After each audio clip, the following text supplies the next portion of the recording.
और ये है हमारा भैया कोच। नमस्कार, ये है हमारे अमित दास जो हमारे CWE के रेसलर रहे हैं और बहुत ही बढ़िया आदमी है, बहुत मेहनती है और बंगाल में रहते हैं, कोलकाता वासी, इनको सपोर्ट कीजिए क्योंकि ये बहुत बढ़िया इंसान है और इंसान अच्छा हो तो कहीं भी कामयाब हो सकता है। मैच खेलने के लिए, ट्रेनिंग करने के लिए सब बाहर। ये है साइन बोर्ड, ये है नंबर, ये है नंबर। जब भी कोई आना चाहते हो तो कॉल कर सकते हो यहाँ पे, आना चाहते हो तो कॉल कर सकते हो यहाँ पे। तो ये है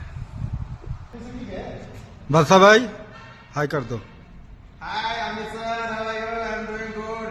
I love Kushagra. you, sir. और मिस कर रहे हैं अमित सर को। अमित सर बहुत अच्छे हैं, हमारे साथ मिलने, हमारे लिए मिलने आए अमित सर। और कुछ सर टाइगर भाई हाय कर दो। हाँ,